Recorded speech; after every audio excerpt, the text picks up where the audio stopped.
அண்மை செய்தி. திருப்பூர் குழாய்பாளையம் அருகே தாராபுரம் காங்கேயம் சாலையில் பணிகளுக்காக தோண்டப்பட்ட பள்ளத்தில் விழுந்து கணவன் மனைவி பலியாகியுள்ளனர். கூடுதல் தகவல்களை தருகிறார் எமது செய்தியாளர் செந்தில். வணக்கம். பாலப்பணிகளுக்காக தோண்டப்பட்ட பள்ளத்தில் விழுந்து கணவன் மனைவி பலியாகியிருக்கிறார்கள். முழு விவரங்கள் என்ன? திருப்பூர் மாவட்டம் தாராபுரத்தில் பால பணிகளுக்காக கட்டப்பட்ட குழிக்குள் விழுந்து கணவன் மனைவி சம்பவ இடத்திலேயே உயிரிழந்தனர்.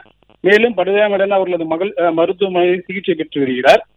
திருப்பூர் மாவட்டம் தாராபுரத்தை அடுத்துள்ள சேர்வுக்காரன் பாளையத்தைச் சேர்ந்த நாகராஜ். இவர் டாஸ்மாக் கடையில் விற்பனையாளராக வேலை செய்து வரும் இவருக்கு தனது மனைவி ஆனந்தி மற்றும் 13 வயது மகள் தீட்சனா ஆகியோருடன் சுற்றுலா சென்றுவிட்டு இன்று அதிகாலை 3 மணி அளவில் தாராபுரம் பேருந்து நிலையம் வந்து அவர்களது இருசக்கர வாகனத்தில் தங்களது வீடு நோக்கி சென்று கொண்டிருந்த போது தாராபுரம் காங்கேயம் சாலை குள்ளாயிப்பாளையம் அருகே சாலையின் மத்தியில் பாலம் கட்டுவதற்காக குழிகள் தோண்டப்பட்டு தகுந்த பாதுகாப்பில்லாமல் இருந்த நிலையில் எதிரில் வந்த வாகனத்துக்கு பலியிட நாகராஜ் தனது வாகனத்தை ஒதுக்கிய போது பாலம் கட்ட தோண்டப்பட்ட ஆழமான குழிக்குள் வாகனத்துடன் 3 பேரும் குழியில் விழுந்தனர். இதில் சம்பவ இடத்திலேயே நாகராஜ் மற்றும் அவரது மனைவி ஆனந்தி இருவரும் பரிதாபமாக உயிரிழந்தனர்.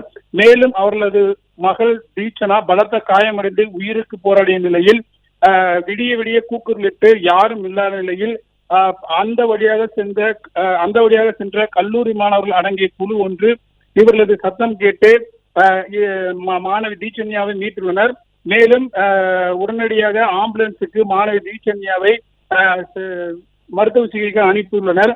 மேலும் அவர்களது கணவன் மனைவி உடலையும் கைப்பற்றி பிரேத பரிசோதனைக்காக அனுப்பி வைத்த போலீசார் தற்போது விசாரணை மேற்கொண்டு சம்பவம் குறித்து வழக்கு பதிவு செய்து விசாரணை நடத்தி வருகின்றனர்.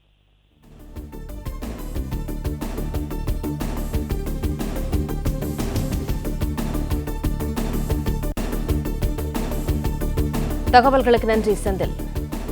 பிளே ஸ்டோர் மற்றும் ஆப் ஸ்டோரில் இருந்து பாலிமர் செயலியை QR கோடு மூலம் பதிவிறக்கம் செய்யுங்கள். செய்திகளை உடனுக்குடன் பெறுங்கள்.